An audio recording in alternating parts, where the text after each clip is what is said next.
Captain Daehyun looked out at the stars through the window of his ship.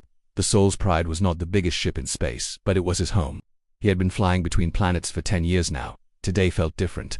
Today they were going to meet new aliens. Captain, called Sujin from her chair. She was the ship's smart officer who knew about other aliens. We are getting close to the meeting place, Daehyun nodded. Good, tell everyone to be ready. The human ships were small compared to what was waiting for them. 3 little ships against a whole fleet. Daehyun knew this was dangerous, but Earth had sent them to talk. Maybe they could make peace on the other side of space. General Krix was laughing on his big warship. The Vorthok were a strong race of aliens. They had sharp teeth and thick skin, like armor. They had been fighting and winning wars for hundreds of years. Look at those tiny human ships, Krixtel said to his officers. They think they can tell us what to do. The Vorthok had been taking over planets that did not belong to them. The humans had asked them to stop. This made Krixtel very angry. Who were these weak humans to give orders to the mighty Vorthok? Back on the human ship, Taemin was working hard in the engine room. He was the ship's engineer. His hands moved fast over the controls. Everything looked normal, but Taemin was getting ready for trouble. He had a feeling this meeting would not go well. Taemin came a voice over the radio. It was Young Ho, the Marine commander. How are the engines? Running good, Taemin said. But I think we might need to run very fast soon.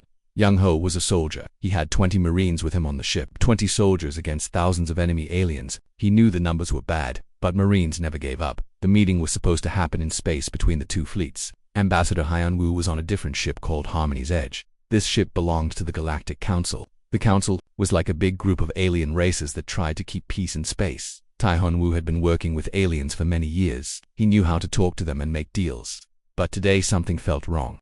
The Vorthok ships were in attack positions. This was supposed to be a peace meeting. Captain Hyun-woo's voice came over the radio. The Vorthok are not acting like they want to talk. I can see that, Daehyun said. He was looking at his screens. The enemy ships had their weapons pointed to the human ships. Calm. Maybe they are just being careful. But Daehyun did not believe his own words. He had been in space long enough to know when someone wanted to fight. General Krixtel opened a communication channel. His ugly face appeared on screens all over the human ships. His teeth were yellow and sharp. His eyes were red like fire. Humans, Krixtel said in a voice like breaking rocks. You come here to my space. You tell me I cannot take planets that I want. This makes me very angry. Ambassador Hyun-woo tried to speak calmly. General, we are not here to fight. We just want to talk. The planets you are taking have people living on them. These people did nothing wrong. Krixtel laughed. It was a terrible sound. I do not care about weak people. Strong people take what they want. Weak people die. This is the way of space. On the human ships, everyone was getting nervous. Sujin was recording everything and sending secret messages back to Earth. The messages were in code so the aliens could not read them. General Hyun-woo tried again. We can make a deal. There are many empty planets you can have. You do not need to hurt anyone. Empty planets. Krixtel's voice got louder. I do not want empty rocks. I want planets with cities and workers. I want planets with things I can use. Daehyun was getting angry, but he kept his voice calm. Those planets have families. They have children. Are you going to hurt children? This made Krixtel laugh even more. Human children, alien children, all the same to me. If they are too weak to fight, they deserve to die. Young Ho spoke quietly to his Marines. Get ready, boys. This is going bad fast. The Marines checked their weapons. They knew they probably would not live through this day, but they would fight anyway. That was what Marines did. Taemin was still working in the engine room. He was making the engines ready to run at full power. He also did something else. Something the aliens could not see. He sent a small signal to the other human ships. It was a signal that said, get ready. Ambassador Hyun-woo made one last try. He yelled, Krixtel, if you attack us, there will be consequences. Earth will not forget this. Krixtel laughed so hard he almost fell over. Earth, your little blue planet. What can Earth do to me? I have 1,000 ships. You have 3 tiny ships with no real weapons. He looked around at his officers. They were all laughing too. Humans think they are important. But you are nothing. You are the weakest race in space. You have soft skin and weak bodies. You cry when you are hurt. You are the galaxy's most pathetic species. The Vorthok officers were making jokes about humans. They said humans were like children playing with toys. They said human ships were made of paper. They said human soldiers would run away crying at the first sign of danger. Daehyun had heard enough. General, you are making a big mistake. A mistake. Krixtel wiped his eyes from laughing. The only mistake is that I am wasting time talking to you. I should have killed you already. Sujin looked at her screens. More Vorthok ships were coming. Soon there would be 300 enemy ships around them. She sent another message to Earth. This one was very important. On Earth, people in the government were watching everything. They saw the Vorthok ships surrounding the human ships. They heard Krixtel as threats. They were getting ready to do something, but it might be too late. General Hyun-woo said one more time. Please think about this. War helps no one. People will die for nothing. Crystal's face got serious. You are right. People will die. All. What, you will die right now? He turned to his weapons officer. Destroy the human ships. Kill them all. Let this be a lesson to anyone who tries to tell the Vorthok what to do. The Vorthok ships powered up their weapons. Hundreds of guns pointed at the 3 small human ships. On the human ships, alarms started ringing. All hands, prepare for battle, Daehyun said over the radio.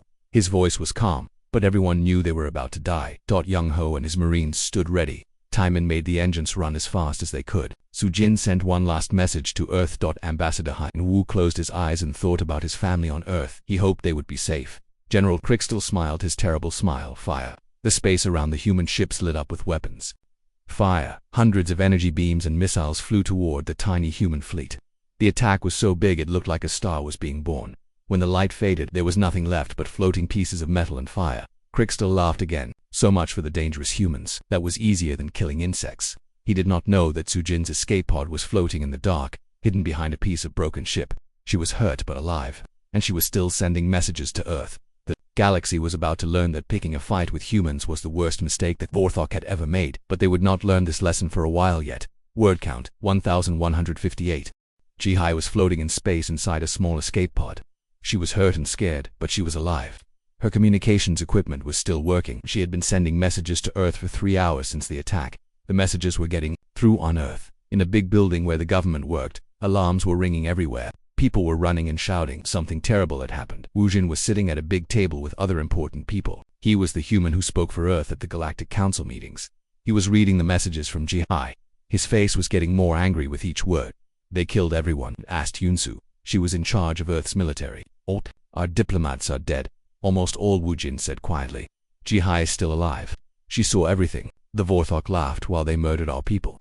The room was very quiet. These were people who had worked for peace with aliens for many years. They had always tried to solve problems with words, not weapons. But now their friends were dead in another part of the galaxy. The Galactic Council was meeting. Miran was a young alien who worked there. She had liked the humans. They were always polite and never caused trouble. The council leader was an old alien with too many arms. He spoke in a voice like singing. The Vorthok have reported that they destroyed some human ships. This is unfortunate, but these things happen. What do we do now? Asked another council member. We send a message to Earth, the leader said. We tell them we are sorry for their loss. We give them some money. Then everything goes back to normal. Miran felt sick. The council was acting like human lives did not matter. They thought they could just pay Earth some money and forget about it. But humans were different from other races. Other races would take the money and try to forget. Humans did not forget. On Earth, Wu Jin was standing up at the big table. Everyone was looking at him. I am going back to the Galactic Council, he said, but not to ask for money. What are you going to do? Yunsu asked. I am going to tell them that Earth is leaving the Council. We are done playing by their rules. People at the table started talking loudly. Earth had been part of the Galactic Council for 50 years. It was how they traded with other planets. It was how they kept peace. If we leave the Council, we will be alone. Someone said. Wu Jin's eyes were cold like ice. Good. Maybe it is time to be alone. While Wu Jin was getting ready to travel to the council, Yunsu was doing something else. She was calling people, important people, people that most aliens did not know existed. Admiral Kung Ho, she said into a communication device. It is time. I understand, came the voice back. How many ships do you want me to wake up? Of them. Far away from Earth, in empty space between the stars, things were starting to move. Things that looked like big rocks were opening up. Inside the fake rocks were huge ships. Warships. For 50 years, humans had been building these ships in secret. While aliens thought humans were weak and peaceful, humans had been preparing for war. Admiral Kung Ho was on the biggest ship. It was called Earth's Fury. He had been waiting for this day for 20 years. He hoped it would never come, but he was ready. All ships. This is the Admiral, he said over the radio. Today, some aliens killed our friends. They thought we were weak. They thought we would do nothing. They were wrong. Hundreds of human ships were waking up from their hiding places. Some had been hidden near Earth. Some had been floating in dark space, looking like asteroids. Some had been disguised as trade ships. The aliens had never seen most of these ships. They did not know humans had this many weapons. On Earth now, I was working at her computer. She was very smart and knew everything about alien military forces. For 20 years, she had been studying how aliens fought wars. She knew their weak points. She knew their fears. Admiral, she said over the radio to Kung Ho, I am sending you files about the Vorthok. I know how they think. I know how they fight. Good, the Admiral said. What do you recommend? Do not fight them the way they expect. They think war is about big battles with lots of ships. Show them something different. In a secret building on Earth, Sung Min was working with other engineers. They were building weapons that had never been used before, weapons that other alien races had banned because they were too dangerous. The kinetic bombardment system is ready, Sung Min reported. We can drop metal rods from space. They will hit like nuclear bombs, but without radiation.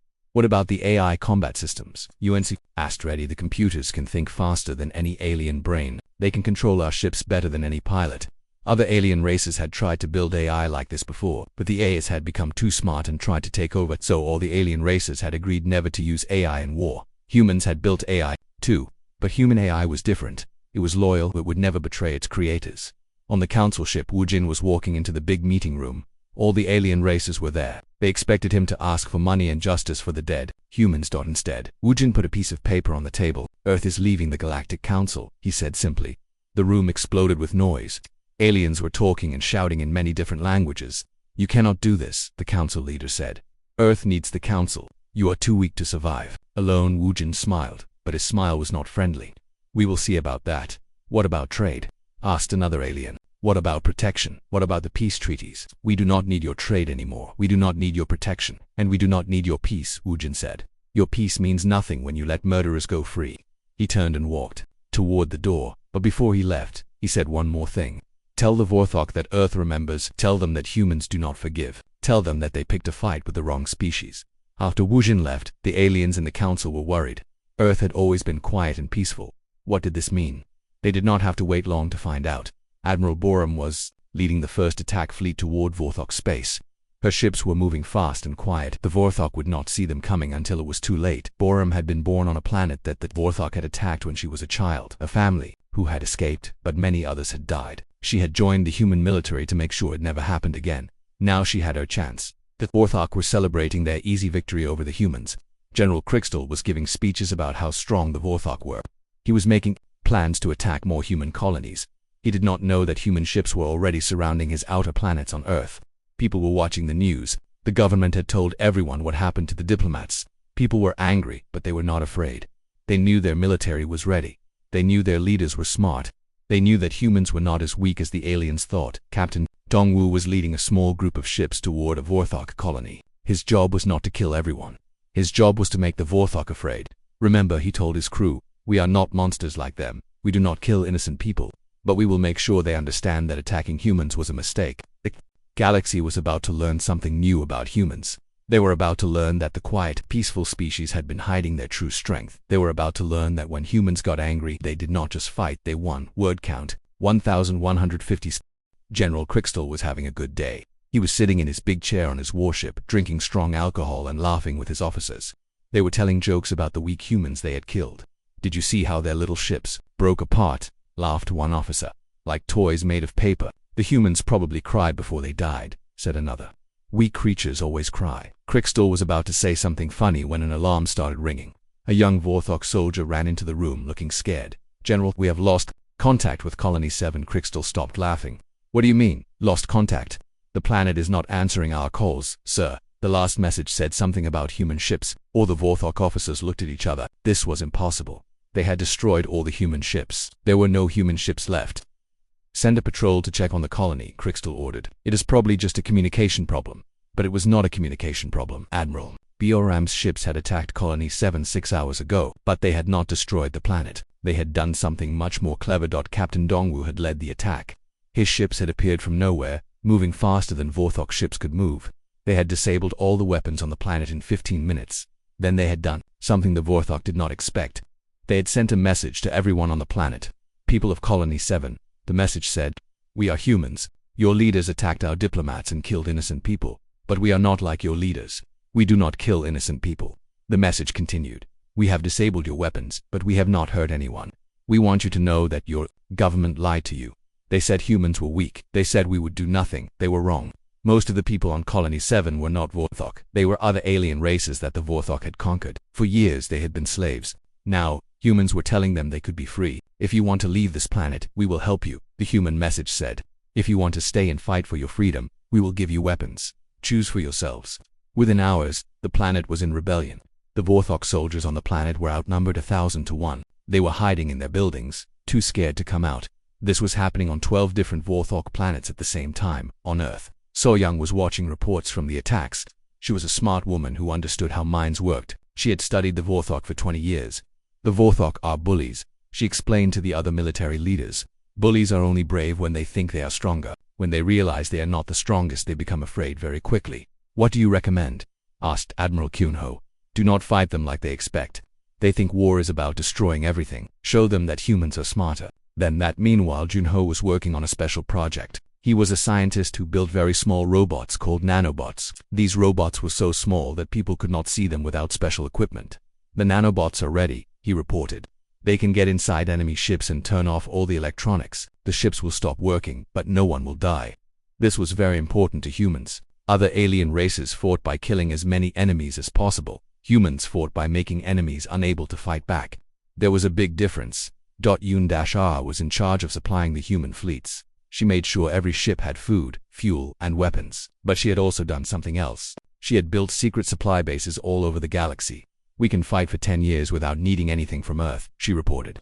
The Vorthok think they can win by stopping our supply lines, but our supply lines are already in place. For 50 years, while aliens thought humans were just peaceful traders, human merchant ships had been hiding supplies on empty planets and asteroids. The humans had been planning for this war since they first went to space. Back in Vorthok space, General Crystal was getting more bad news every hour. 15 colonies were not answering their communications.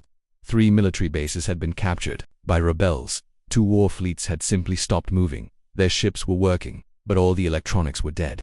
How is this possible? Crystal shouted at his officers. The humans had 3 ships. We destroyed them all. An intelligence officer stepped forward nervously. General, we think the humans have been lying to us. They have many more ships than we thought. How many more? We are not sure. Our scouts keep disappearing, but satellite images show at least 300 human ships in our territory. Crystal felt something he had never felt before. Fear, real fear. The worst news came when Admiral Hyansik sent a message directly to Crystal's ship. The message was broadcast on all Vorthok communication channels, so everyone could hear it. Shinero Crystal. The human admiral said calmly. My name is Admiral Hyansik. You killed my friends. You laughed while you murdered innocent people. Now you will learn what happens when you make humans angry. We know everything about you, the message continued. We know about your secret bases on planets Kamath and Ziltik. We know about the weapons you are building on Moonbase 7. We know about the gold you have hidden on Asteroid 247b. Crystal's blood went cold. Those were the most secret Vorthok military projects. How did the humans know about them? But here is what we know that you do not know, Admiral Hyansik said. We know that Commander Veltar on planet Komoth thinks you are a fool. We know that General Kixmel wants to take your job. We know that your own officers are planning to rebel against you. This was the most terrifying part. Admiral Hyansik was right. There were Vorthok commanders who did not like Crystal. The humans had somehow learned about Vorthok politics better than the Vorthok knew themselves. You have 2 choices, the human admiral said. You can surrender and stand trial for your crimes, or you can keep fighting and watch your empire tear itself apart from the inside. After the message ended, Crystal's officers were looking at him strangely. Were they planning to rebel? Were they thinking about surrendering to the humans? The general was finding out that humans did not just fight with weapons. They fought with words and ideas. They fought by turning enemies against each other. On planet Komoth, Commander Veltar was indeed thinking about rebellion. The humans. I had sent him secret messages offering him a deal. If he surrendered his forces, they would help him build a new government on his planet. A government that did not hurt innocent people. Why should I trust humans? Veltar asked in a secret message. The human reply came quickly. Because we keep our promises. Ask the people on the 12 planets we have liberated. Ask them if we lied to them, Veltar did ask. The reports he got back shocked him. The humans had kept every promise. They had freed slaves, given medical aid to sick people, and helped rebuild damaged cities. They had not taken anything for themselves. This was not how conquerors normally acted. Mingji was a human scientist who had been studying alien biology for 30 years. While other humans were fighting, she was doing something different. She was making medicine. Many of the Vorthok colonies have diseases, she reported. Their government does not give them good medical care. We can help them. Why should we help our enemies? Asked a military officer. Because they are not our enemies, Minji replied. The Vorthok leaders are our enemies. The ordinary people are victims, just like the humans who were killed. So human medical ships began visiting Vorthok planets. They brought medicine and doctors. They healed sick children and cured diseases. They asked for nothing in return. This confused the Vorthok people. Their leaders had told them that humans were evil monsters who wanted to destroy everyone. But these humans were saving lives. More and more Vorthok commanders began to think that maybe their leaders were lying about other things too. General Crystal was losing his empire, and he knew it, but he was too proud to surrender. He decided to make one last big attack on the human fleets. He gathered all his remaining ships, over 200 war vessels. He would attack the humans with everything he had. But Admiral Hyansik was waiting for him. Word count, 1,152. General Crystal was desperate. Half of his empire was in rebellion. His own officers were questioning his orders. He needed help, and he needed it fast. He sent urgent messages to other alien races. The Zephyrian Empire was strong and had many ships. The Crystalline Collective had powerful weapons. Maybe they would help him fight the humans. The humans are dangerous, he told the Zephyrian Emperor in a video call. They destroyed my colonies. They turned my people against me. If you do not help me stop them, they will come for you next. The Zephyrian Emperor was a tall alien with blue skin and 4 arms. He had ruled his empire for 200 years. He was not easily frightened. You say the humans are dangerous, the Emperor said, but humans have been in space for only 50 years. They have always been peaceful. Why should I believe they are a threat? Because they lied to everyone, Crixbell shouted. They pretended to be weak, but they have huge fleets. They have weapons we have never seen. They are not peaceful. They are planning to conquer the galaxy. The Emperor looked thoughtful. Show me proof of these weapons. Crystal sent him videos of the human attacks. The Emperor watched carefully. The human ships were indeed very advanced. They moved faster than any ships he had ever seen. I will consider your request, the Emperor said, but first I want to hear what the humans have to say. This was not what Crystal wanted to hear, but he had no choice. He was running out of friends. The Crystalline Collective was even worse. They were a race of aliens that looked like living. Crystals they were very logical and did not make decisions based on emotion. Je n'ai Crystal, the collective speaker said. We have analyzed your situation. You attacked human diplomats without provocation. You murdered innocent people. Why should we help a war criminal? Because the humans are dangerous. Crystal repeated, they will destroy all of us. Our analysis shows that humans have attacked only military targets. They have not harmed civilians. They have actually helped many people who were suffering under your rule. This does not seem like the behavior of a species that wants to destroy everyone. Crystal ended the call in anger. The Crystalline Collective would not help him either, but the humans had been expecting this. Captain Subin had been working with human explorers who had been living on alien worlds for decades. These humans were not spies. They were real people who had made friends with aliens. They had married aliens, raised children with them, and become part of alien communities. Tay had been living on a Zephyrian planet for 15 years. He was married to a Zephyrian woman and had 2 children. He was well respected in his community as a teacher and healer. When the Zephyrian government asked him about humans, he told them the truth. Humans are not conquerors, he said. We are protectors. We only fight when innocent people are being hurt. The Vorthok have been bullying weaker races for centuries. Someone had to stop them. Gayun had been living with the Crystalline Collective for 20 years. She was a scientist who had helped them develop new technologies. When they asked her about human intentions, she was honest. Humans want peace, she said. But we want real peace, not the fake peace where strong people hurt weak people and everyone pretends it is normal. We want a galaxy where everyone is, but certainly as an ambassadors were more convincing than any government official could be. They had lived among the aliens for years. They had proven their loyalty and friendship. The aliens began to realize that the humans were not their enemies. Meanwhile, Commander Jaehoon was revealing something that shocked the galaxy. For 30 years, human ships had been secretly protecting weaker races from pirates and raiders. We have records of 2,847 pirate attacks that were stopped by human intervention, he announced. The pirates were destroyed, but we never told anyone. We did not want credit, we just wanted people to be safe. Dr. Dejin added more evidence.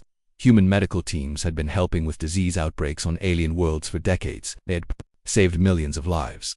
The plague on Kepler 4 thought to be in 2391, she said. Human doctors cured it. The famine on Gliese 581 grams in 2396. Human food shipments ended it. The earthquake on Wolf 359c in 2403. Human rescue teams saved 50,000 people.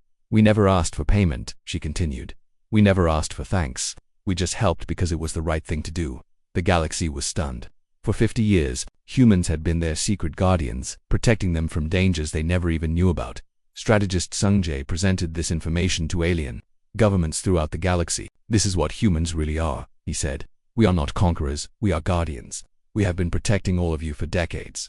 Now we are asking you to help us protect the galaxy from the real threat, he continued. The Vorthok have been attacking innocent people for centuries. They have enslaved entire species. They have committed genocide. They must be stopped. One by one, alien races began to join the humans. The Zephyrian Empire sent ships to help. The Crystalline Collective shared their advanced weapons technology. Even small races that had never been able to defend themselves began to speak up. General Crystal found himself more and more isolated. His former allies were abandoning him. Some were even joining the humans. The worst betrayal came from within his own ranks. Intelligence officer Chan Wu had been feeding information to the humans. For months, he was not a spy, he was a Vorthok who had grown sick of his people's cruelty. I cannot watch my people commit genocide anymore, he told Admiral Hyansik. I will help you stop them. Chan Wu provided the humans with every Vorthok secret. He told them about hidden bases, secret weapons, and escape plans. He gave them the location of every Vorthok leader. Krixtel has a bunker on the moon of Vorth Prime, he revealed. If he loses the war, he will hide there with his closest supporters. He has supplies for 10 years. Admiral Hyansik smiled grimly. Not anymore. The humans had been hunting Krixtel like a predator hunts prey. They knew his every move before he made it. They were always one step ahead. When Krixtel tried to move his fleet to attack a human base, the humans were waiting for him. When he tried to hide ships in an asteroid field, the humans found them. When he tried to escape to a secret base, the humans were already there. How do they know everything? Krixtel screamed at his remaining officers. How are they always ahead of us? His officers had no answer. They were too afraid to tell him that many of them were secretly communicating with the humans. The humans had convinced them that Krixtel was leading their species to destruction. The final betrayal came from Krixtel's own son, Velkrix. The young Vorthok had been watching human broadcasts. He had seen the evidence of his father's crimes. He had seen the thousands of innocent people his father had killed. The father, he said during a private meeting, we must surrender. We cannot win this war. The humans are too smart, too strong, and too many. More importantly, they are right. We have been the villains. Krixtel struck his son across the face. Never say that. We are the mighty Vorthok. We do not surrender to anyone. But Velkrix was done obeying his father. That night, he sent a message to the human fleet. I am ready to surrender. I will give you my father's location. Please, just stop the killing. Admiral Inho received the message while his fleet was surrounding the Vorthok home system. Hundreds of human ships were in position. Thousands of rebel ships were with them. The Vorthok fleet was outnumbered 10 to 1. We have them. Admiral Inho reported to Earth. Krixtel has nowhere to run. His own people want to surrender. How do you want to end this? The answer came back from Earth immediately, with mercy. We are not Vorthok. We do not kill defeated enemies.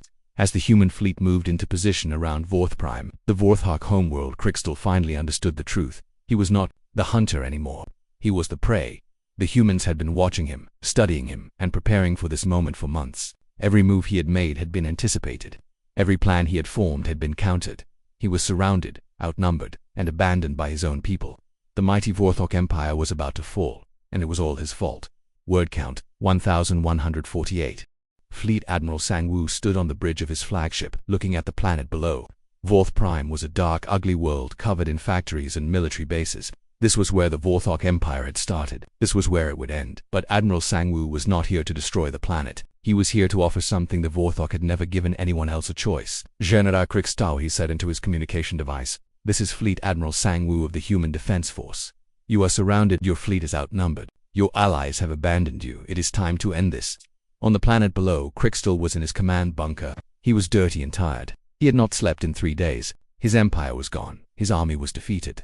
Most of his officers had surrendered to the humans. What do you want, human? He asked bitterly. I want to give you a choice, Admiral Sang Woo replied. You can surrender and stand trial for your crimes. You will be judged fairly by representatives of all the species you have harmed. If you are found guilty, you will be imprisoned, not executed. And if I refuse, then you will spend the rest of your life hiding in that bunker while your people suffer. Your choice. General Krixtel looked around at his few remaining loyal officers. They all looked defeated. They knew the war was over. What about my people? Krixtel asked. What happens to the Vorthok? This question surprised many people listening to the conversation. After everything that had happened, Krixtel was still thinking about his species. Your people will be free to rebuild their civilization, Admiral Sang Woo said, but they will do it peacefully. No more conquering other planets, no more enslaving other species, no more genocide. And if they refuse, then they will be alone. No trade, no contact, no help from the rest of the galaxy. They can choose to be part of galactic civilization, or they can choose to be isolated forever. While this conversation was happening, Diplomat Hyjin was working with alien leaders from across the galaxy. She was helping to create a new kind of galactic government. The old council failed because it was weak, she explained to the assembled delegates. When strong people hurt weak people, the council did nothing. That must change. What do you propose? Asked the Zephyrian Emperor. A new system, Hyjin said. One where might does not make right. One where all species are protected, not just the strong ones. Dr. Kyung-soo was presenting plans for sharing human medical technology with all alien races. Disease does not care about politics, he said. A plague on one world can spread to all worlds. We must work together to keep everyone healthy. Engineer Okabin was showing designs for new space stations and transportation networks. These will help all species trade and communicate. she said. When people know each other, they are less likely to fight. The aliens were amazed by these proposals. Most conquerors demanded tribute and submission. The humans were offering to share their technology for free. Back on Vorth Prime, Crixtal was making his decision. His son Velcrix was with him, trying to convince him to surrender. Father, look at what the humans have done, Velcrix said. They defeated our entire empire, but they have not killed civilians. They have not destroyed our cities. They have not enslaved our people. They are better than us. Crixtal was quiet for a long time. Finally, he spoke. I do not understand them, he said. When I had power, I used it to hurt others. When they have power, they use it to help others. What kind of species does that? A good one, Velcrix replied. The kind of species we should try to become. Crixtal activated his communication device one last time. Admiral Sangwoo, he said. I surrender. I will stand trial. But first, I have a question. Go ahead. Why did you not destroy us? You could have. You had the power to wipe out my entire species. Why did you show mercy? Admiral Sangwoo was quiet for a moment. When he spoke, his voice was gentle. Because we are not you, General. We became powerful not to dominate others but to protect them. The galaxy does not need another empire. It needs guardians. I do not understand. That is why you lost, the Admiral said sadly. You thought strength was about taking whatever you wanted. Real strength is about protecting those who cannot protect themselves. The surrender ceremony took place on a neutral space station. Representatives from dozens of alien species were there to witness it. Crixtal in chains was led before a panel of judges from many different worlds, but before the trial began, something unexpected happened. Admiral Sangwoo stood up. I want to say something, he announced. General Crixtal committed terrible crimes. He killed innocent people. He enslaved entire species. He caused great suffering. But, the Admiral continued, he also loved his people. In the end, he surrendered to save them from more suffering. That took courage. Crixtal looked up in surprise. Why was his enemy defending him? I am not asking you to forgive his crimes, Admiral Sangwoo said to the judges. I am asking you to remember that even enemies can choose to do the right thing in the end. The trial lasted for 3 months. Crixtal was found guilty of war crimes and sentenced to life in prison, but he was treated well. He had books to read, food to eat, and medical care when he needed it. More importantly, he was allowed to watch as his people learned to live in peace. The new Galactic Protection Force was established with security. Chief Byung-ho as its first commander. The force included humans, but also reformed Vorthok soldiers, Zephyrian warriors, and crystalline peacekeepers. We are not conquerors, Byung-ho told his mixed crews. We are protectors. Our job is to make sure that what happened to the human diplomats never happens to anyone else. The Galactic Council was reformed with new rules. Human Coordinator HI helped write the new laws. The most important rule was simple. No species could attack another species without very good reason, and the Protection Force would make sure this rule was followed. But the real test came 2 years later. Captain Ju-won was leading a patrol when they received a distress call. A primitive species on a distant planet was being attacked by raiders. New Sol and its escort ships arrived at the planet quickly. The raiders had superior weapons and were destroying the primitive alien cities. This is Captain Ju-won of the Galactic Protection Force. He broadcast to the raiders. You are attacking innocent people. Stop immediately. The raider leader laughed. Who are you to tell us what to do? We are strong. They are weak. That is the way of space. Not anymore, Captain Ju-won replied. The battle was short. The raiders had not expected to face the combined might of human technology, Zephyrian tactics, and crystalline weapons. Their ships were disabled in minutes. But the humans did not kill the raiders. Instead, they were captured and brought to trial, just like Crixtal had been. On the planet below, the primitive aliens were confused and grateful. They had never seen aliens like these before, aliens who helped instead of hurt. Who are you? Asked the alien leader. Why did you save us? Commander Yunung, who was leading the ground team, knelt down so she was at the same height as the small alien. We are friends, she said gently, and we are here to help. But why? The alien asked. What do you want from us? Nothing, Yunung replied. We help because it is right.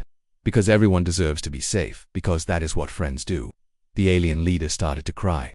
In his species, tears meant joy, not sadness. For so long we thought the galaxy was full of monsters, he said. We thought the strong always hurt the weak. But you are not monsters, you are angels. Yunung smiled. We are just people trying to do good.